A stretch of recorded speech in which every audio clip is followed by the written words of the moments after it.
नमस्कार दोस्तों, आचार्य प्रशांत जी की विचारधारा में आपका स्वागत है। आज हम आचार्य प्रशांत जी की पुस्तक क्षत्रिय का दूसरा अध्याय पढ़ना शुरू कर रहे हैं। यह प्रयास हमारा उन लोगों के लिए है जिनके पास इतना पैसा नहीं है कि वो आचार्य प्रशांत जी की पुस्तकें खरीद सकें, या जो पढ़े लिखे नहीं हैं, उन लोगों तक आचार्य प्रशांत जी की विचारधारा पहुंचाना, जिससे लोगों के जीवन में सुधार हो सके। तो सुनिए, अब हम शुरू कर रहे हैं दूसरा अध्याय। महिलाएं अपनी पढ़ाई और नौकरी देखें या घर गृहस्थी। अब प्रश्नकर्ता प्रश्न पूछता है, आचार्य जी, मैं एक गृहिणी हूँ, परिवार में पति है, एक बच्चा है और मम्मी पापा हैं, तो उनके कामों में मेरा पूरा दिन निकल जाता है। मैं सरकारी नौकरी के लिए तैयारी करना चाहती हूँ और उसको पाना चाहती हूँ। जब मैं पढ़ाई के लिए बैठती हूँ तो मुझे सब काम नजर आते हैं, तो मैं पढ़ाई छोड़कर उन कामों में लग जाती हूँ। तो क्या मुझे पढ़ाई पर ही पूरा केंद्रित रहना चाहिए? अब आचार्य जी जवाब देते हैं, सबके लिए आप जो सबसे ऊंचा काम कर सकती हैं वो है आपकी पढ़ाई। सबके लिए आप जो सबसे ऊंची सेवा कर सकती हैं वो है आपकी पढ़ाई। ये बिल्कुल मत सोचिए कि अगर आप घर के इधर उधर के काम छोड़ करके पढ़ाई कर रही हैं तो ये दूसरों के प्रति अप्रेम है या उपेक्षा है। आप घर की बहुत महत्वपूर्ण सदस्य हैं। आप अगर सीमित रहेंगी, कैद रहेंगी, अज्ञान में और अंधेरे में रहेंगी, बंधन में रहेंगी, तो घर में किसका भला होने वाला है? आमतौर पर जो घरों की बुरी दशा रहती है, जो कलह क्लेश संताप रहता है, उसका बहुत बड़ा कारण ये है कि घर के केंद्र में जो महिला बैठी है, जो स्त्री है, पत्नी है, माँ है, गृहिणी है, उसको घर में कैद कर दिया गया है। घर उसी से है और उसको घर में बिल्कुल बांध दिया गया है। जब वो घर से कभी बाहर निकलेगी नहीं तो उसे दुनिया का कुछ पता नहीं चलेगा। दुनिया का जिसे कुछ पता नहीं, वो अंधेरे में जी रहा है। वो क्या बच्चे की परवरिश करेगा? वो क्या पति के काम को समझेगा? बहुत बचकानी हरकतें करेगा। फिर वो पुरुष ने साजिश करी कई वजहों से स्त्री को घर में कैद करके, और उसने सोचा कि मैं बड़ी होशियारी का काम कर रहा हूं। मैंने औरत पर एकाधिकार कर लिया, सत्ता जमा ली। घर से बाहर ही नहीं निकलेगी तो क्या पंख फैलाएगी, क्या उड़ेगी, क्या मेरी अवज्ञा करेगी, मेरे इशारों पर चलेगी, मेरी दासी सेविका बनकर रहेगी घर में। पुरुष ने सोचा कि वो बड़ी होशियारी का काम कर रहा है।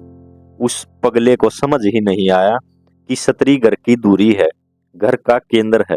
तुमने अगर उसको बंधन में रख दिया, अशिक्षित रख दिया, तो पूरा घर बर्बाद होगा। पुरुषों का षड्यंत्र पुरुषों पर ही बहुत भारी पड़ा है। आमतौर पर हम जिन्हें गृहिणियां कहते हैं, हाउसवाइफ कहते हैं, उनकी बड़ी दुर्दशा की है पुरुषों ने। उनसे कहा गया है कि तुम घर का काम देखो। घर का काम माने क्या? दुनिया, समय, समाज, तकनीक, राजनीति, विज्ञान। ये वो जगह है जहां आदमी की उत्कृष्टतम प्रतिभा अपना रंग दिखा रही है। उन सब से तुमने काट दिया ना औरत को। तुम उसे पता भी नहीं लगने दे रहे कि विज्ञान कहां जा रहा है। आधुनिक टेक्नोलॉजी से तुम उसका परिचय ही नहीं होने दे रहे। अर्थव्यवस्था चलती कैसे है और क्या है, तुम उसे जानने ही नहीं दे रहे। तुमने उसे कृत्रिम सुविधाएं दे दी कि तू घर में बैठ, घर के काम कर, बाहर निकलेगी तो तेरे लिए झंझट है, खतरा है। इस कृत्रिम सुविधा और सुरक्षा के कारण स्त्री के बाजू नहीं मजबूत हो पा रहे।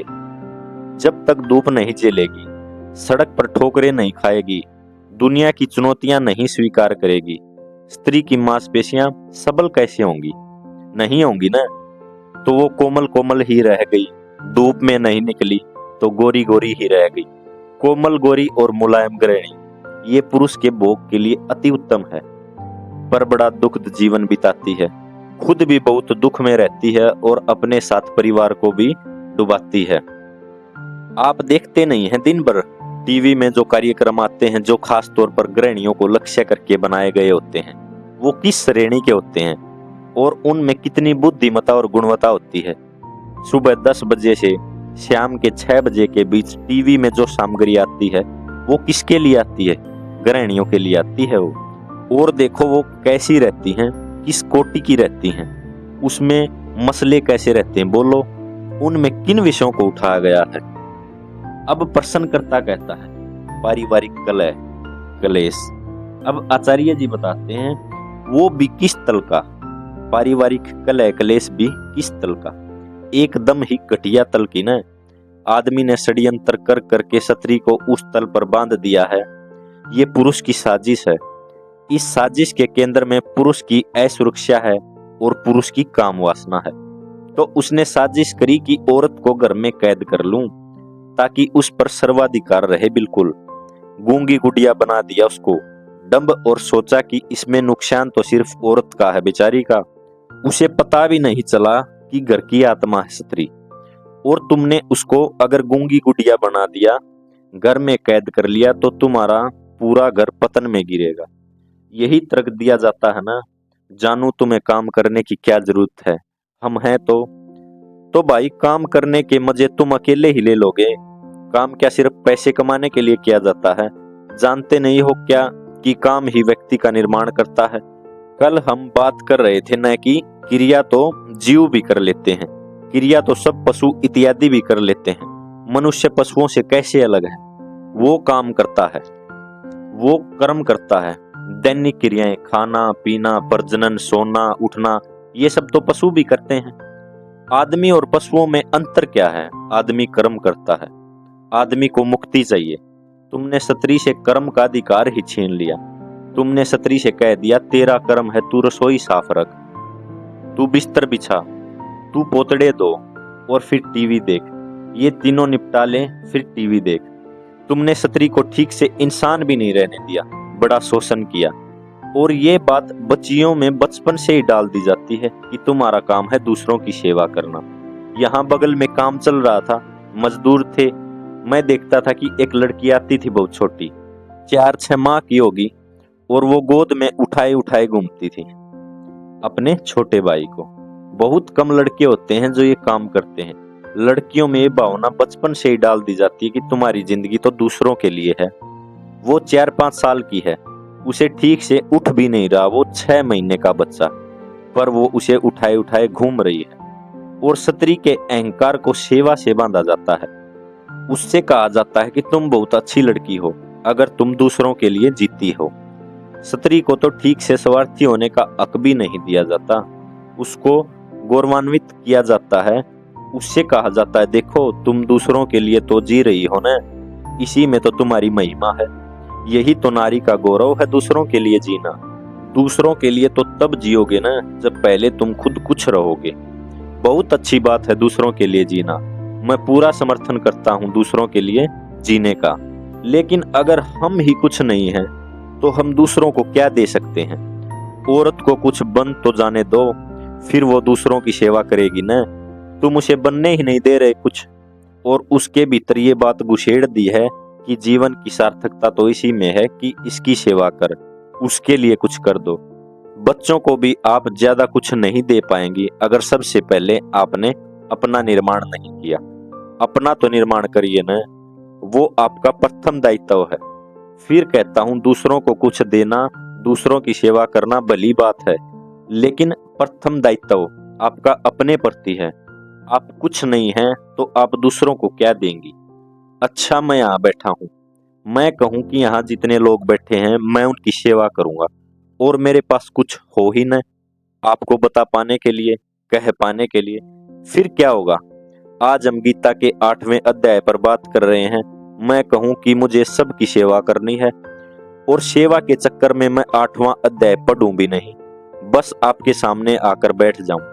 कहूं कि मैं इतना व्यस्त था आपकी सेवा करने में कि मैंने 8वां अध्याय पढ़ा ही नहीं, और मैं 4 घंटे कुछ भी यूं ही बोलता रहूं, तो ये मैंने आपकी सेवा करी या आपसे शत्रुता निकाल दी? बोलो। तो कई बार तुम सेवा के नाम पर दूसरे व्यक्ति का अहित कर जाते हो, क्योंकि तुम सेवा के योग्य ही नहीं होते। सेवा करने के लिए कुछ योग्यता भी तो चाहिए ना। वो योग्यता कैसे आएगी? प्रेम में किसी के लिए कुछ करना एक बात होती है, और प्रभाववश, संस्कारवश किसी के लिए कुछ करना बिल्कुल दूसरी बात होती है। जहाँ प्रभाव है, संस्कार है, और व्यवस्था है, और बंधन है, और गुलामी है, वहां प्रेम तो होगा ही नहीं। एक मशीन की तरह आप काम करते रहोगे, फिर क्या नतीजा निकलेगा? बेटियां होंगी घर में, आप बेटियों को भी यही सीख दोगे कि जो हमने करा वही ठीक है बेटी, तू भी ऐसा ही करना। क्यों सीख दोगे? क्योंकि आपको अगर लगा ही होता कि जो आप कर रहे हो वो ठीक नहीं है, तो आपने बदल दिया होता ना। आपको अगर ये लगा ही होता कि जो आप कर रहे हैं वो ठीक नहीं है, तो आपने बदल डाला होता ना।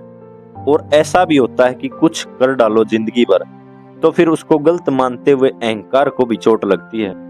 40 साल से हमने कुछ नहीं करा है, घर में बस झाड़ू पोछा किया, वही लौंग लहसुन, 40 साल से हमने यही करा है। अब मान कैसे लें कि हमने पूरी जिंदगी गलत जी और गलत गंवा दी? तो फिर जो हमने करा वही हम बेटी से कराएंगे और फिर बहू से भी कराएंगे। ये बड़ा एक कुचक्कर है। फिर जो आगे बढ़ता है कि हम भी जीवन भर घर में ही कैद रहे, अब बहू आई है, बहू को भी काम नहीं करने देंगे। क्योंकि अगर हमने बहू को काम करने के लिए प्रेरित किया, तो फिर ये साबित हो जाएगा ना कि हमारी जिंदगी बर्बाद गई। हम कहेंगे बहू देख, हमने तो कभी काम नहीं करा, हम तो फिर भी खुश हैं, हम में कोई कमी दिखती है क्या तुझे? तो जैसे हमने कुछ नहीं करा, तू भी कुछ मत कर। और ये बड़ा तर्क रहता है ना कि हम में कोई कमी दिखती है क्या तुझे? एक बड़े पूजनीय और प्रचलित गुरुजी हैं आजकल, स्त्रियां बाहर काम करे या न करे, इस मसले पर उन्होंने कहा कि मेरी दादी ने जिंदगी भर कहीं बाहर निकलकर काम नहीं करा, पर वो बड़ी असाधारण स्त्री थी। इससे सिद्ध हो जाता है कि स्त्रियों को बाहर काम करने की कोई विशेष आवश्यकता है नहीं। ये बड़ा खतरनाक, झूठा और घातक तर्क है कि बहू, हम में तुझे कुछ खोट दिखाई देता है क्या? हम तो कभी न गए दफ्तर सफ्तर, वो हमारे पति काफी थे कमा के लाने के लिए, हम जैसे नहीं गए, तू भी घर पर बैठ। या फिर तू हिम्मत करके हमारे मुंह पर बोल कि हाँ दादी तुम्हारी जिंदगी में खोट है। वो हिम्मत हम कर नहीं पाते कि मुंह पर बोल दें कि सासू माँ आपकी जिंदगी में बहुत खोट है और आपकी जिंदगी पूरी बर्बाद है, कृपया करके हमारी जिंदगी में अपनी छाया न डाले। ये हम बोल नहीं पाते। उन्होंने तर्क ही ऐसा दिया कि हमारी जिंदगी में कोई कमी है क्या? कोई कमी है? कमी के अलावा और क्या है आपकी जिंदगी में? और सबसे बड़ी कमी ये है कि आपको कमियां दिखती भी नहीं है। जानते हो ये कितनी बड़ी कमी होती है? जब सड़क पर निकलो ना, तो अपनी कमियां पता चलती हैं। अक्सर जो व्यक्ति घर में ही बैठ गया, वो बड़ा दम्भी, घमंडी, अहंकारी हो जाता है, क्योंकि उसे अपनी कमियों का पता भी नहीं होता। जाओ जरा दुनिया की चुनौतियां स्वीकार करो, अनजाने लोगों के साथ काम करो, तो पता चले कि तुम में कितनी सामर्थ्य है और कहां कहां पर तुम्हारी चूक है। अब घर पर हो, खाना बनाया, खाने वाले भी कौन है? तुम्हारे ही पति, तुम्हारे ही बच्चे। औकात किसी की बोल दे कि ये क्या बनाती हो तुम भूसा, यहाँ तो तुम्हारी कोई खोट भी नहीं निकालेगा कि निकाल पाएगा। बाहर निकलो तो पता चले ना कि क्या है। अब घर में हो और 6 बजे सोकर उठो या 7 बजे सोकर उठो, अपना ही राज है। करो किसी दफ्तर में काम और वहां बॉस को रोज बताओ कि आज 1 घंटा लेट आएंगे, फिर देखो क्या होता है। जो बाहर काम करते हैं उनके व्यक्तित्व का निर्माण होता है, उनकी खोट एक एक करके निकाली जाती है, कम होती है। जो घर में बैठ गया, उसे अपनी खोट, कमियों का पता भी नहीं लगने पाता। वो यही सोचता है कि हम ही तो दुनिया के बादशाह हैं, मैं ही बेगम हूँ, मैं ही रानी हूँ। अक्सर गृहिणियों की अकड़ बिल्कुल लाजवाब होती है। आएगा जाएगा कुछ नहीं, दुनिया का कुछ अता पता नहीं, लेकिन बहुत भारी अकड़ है। भाई तुम हो कौन? और वो अकड़ और ज्यादा घातक हो जाती है जब उस अकड़ के पीछे पति का पैसा हो, क्योंकि पति ने जब कैद करके तुम्हें घर में रखा तो कुछ मुआवजा तो देगा ना, और मुआवजा मिलता है, मोटा मुआवजा मिलता है, और मुआवजा अकड़ को और बढ़ा देता है। पति में फिर भी कुछ विनम्रता होगी क्योंकि वो बाहर काम करता है, घर में जो बैठी है वो तो अकड़े ही रहती है। और फिर एक स्थिति ऐसी आती है 5-10 साल बीतने के बाद कि उसको हाथ में लाकर नौकरी दे दो, वो तब भी नहीं करेगी, क्योंकि उसे घर में बैठकर खाने की आदत लग गई है। अब तुम उसके हाथ में ला करके दे दो नौकरी कि ये लीजिए नौकरी लगवा दी है, कृपया करें बाहर निकलें करें। वो कहेगी ये हमारी गोरी मुलायम खाल देखी है, अब हम बाहर निकलकर अजनबियों से पैसे लेंगे क्या? हमारे इतने बुरे दिन आ गए हैं। वो हमारे पति तो हर महीने 1 तारीख को गड्डी लाकर सीधे हमारे हाथ में रख देते हैं कि तुम ही तो हो वित्त मंत्री, गृह मंत्री, सब कुछ। अब मैं बाहर जाऊंगी, फिर अपने दम पर कमाऊंगी तो कितना? मेरी पात्रता ही यही बची है कि अपने दम पर कमाऊंगी तो 5,000, 10,000, 15,000, इससे ज्यादा कोई मुझे देगा ही नहीं। मुझे पता है भली बाती भीतर की मेरी हैसियत अब इतनी ही बची है कि बाहर निकलूंगी तो 5, 10, 15 बस। पति वो तो पूरी गड्डी लाकर रख देते हैं। तो ये तुम क्या कह रहे हो? जब घर में मुफ्त में बैठे बैठे इतनी मोटी गड्डी मिल जाती हो तो मैं बाहर निकलकर काम क्यों करूं? 2-4 चंद छोटे नोटों के लिए फिर मैं बाहर निकलूं तो ये साबित नहीं हो जाएगा कि मेरी 10,000 की ही हैसियत है। अभी तो घर बैठे बैठे लाख रुपए सीधे हाथ में आते हैं। क्रेडिट कार्ड ही मिल गया है। ये बुरे से बुरा है जो किसी भी व्यक्ति के साथ हो सकता है, चाहे पुरुष हो या स्त्री हो, कि उसको घर बैठे हाथ में क्रेडिट कार्ड दे दिया जाएगा कि कमाना तुझे है नहीं, तू घर बैठ, ये ले क्रेडिट कार्ड, कुछ करना नहीं है तुझे, बंदी बंदाई इतनी मिल जाएगी, बस तू घर के काम कर दिया कर। घर के कामों के लिए और लोग मिल जाएंगे, रोजगार के अवसर पैदा करिए। बहुत लोग हैं जो घूम रहे हैं कि मुझे घरों में काम करने को मिल जाए। उनको कुछ 1,000 रुपए दीजिए, वो आपकी साफ सफाई भी कर देंगे, आपकी रसोई का काम भी कर देंगे। उस काम की हैसियत इतनी ही है। किसी को 5-10 हजार दीजिए, वो पूरा कर देगा, पूरा घर भी साफ कर देगा, बिस्तर भी बना देगा, कपड़े धो देगा। जो आप कर रही है ना कि मैं नौकरी की तैयारी छोड़ करके, करियर को छोड़ के घर में यही सब करती रहती हूँ, वो काम करने का अधिक से अधिक आपसे कोई 5-10 हजार रुपया ही लेगा महीने का। तो फिर सोचिए, आप जो काम कर रही हैं उसकी फिर क्या कीमत है? क्या कीमत है? बस 5-10 हजार। आप 5-10 हजार की ही कीमत रखती हैं क्या जीवन में? बोलिए। फिर सब गृहिणियों ये 5-10 हजार वाला काम करते हुए जिंदगी क्यों बर्बाद कर रही है? तुम कुछ और करो ना ऊंचा। और बहुत लोग हैं जो ये 5-10 हजार वाला काम कर देंगे। मैं कह रहा हूं उनको रोजगार के मौके दो। वो बेचारे गरीब सड़कों पर घूम रहे हैं, उनको मौका दो कि वो आकर झाड़ू पोछा कर दें, कपड़े धो दें, खाना बना दें। तुम थोड़ा बाहर तो निकलो। और ये बड़ा पाप हुआ जा रहा है कि तुम जो काम करते हो वो तो 5-10 हजार का है और उसके बदले में लेते क्या हो? पूरी मोटी गड्डी और 10 से 6 तक का टीवी। ये कहीं का नहीं छोड़ रहा आपको। ये बुद्धि को कुंद कर देता है, ज्ञान को शून्य कर देता है, मुक्ति की कोई आकांक्षा भीतर नहीं बची रहने देता। साजिश पुरुषों की थी निसंदेह, पर बड़ी अनहोनी घटना घटी। इस साजिश को बहुत सारी महिलाओं ने आत्मसात कर लिया। पुरुषों ने महिलाओं के शोषण के लिए ये व्यवस्था रची कि महिलाएं बस घोंसलों में ही रहे, अंडे सेती हुई। लेकिन इस व्यवस्था के खिलाफ, पुरुषों के इस षड्यंत्र के खिलाफ विद्रोह करने की जगह बहुत सारी स्त्रियां इस षड्यंत्र में शामिल हो गई। इस षड्यंत्र में उन्होंने अपने स्वार्थ खोज लिए हैं। विद्रोह करिए, इसी में सबका भला है, इसी में आपका भी भला है, बच्चों का भी भला है, पतिदेव का भी, नात रिश्तेदारों का भी। नहीं मिलेगी बहुत बड़ी सरकारी नौकरी तो कोई छोटी नौकरी करिए, पर स्वावलंबी रहिए, अपनी रोटी कमाकर खाना सीखिए। ये परनिर्भरता आपको कहीं का नहीं रहने देगी। अब हमारा दूसरा अध्याय पूर्ण हुआ। अगर हमारा प्रयास आपको अच्छा लगा हो तो वीडियो को लाइक करें, शेयर करें, चैनल को सब्सक्राइब करें, कमेंट भी जरूर करें। धन्यवाद।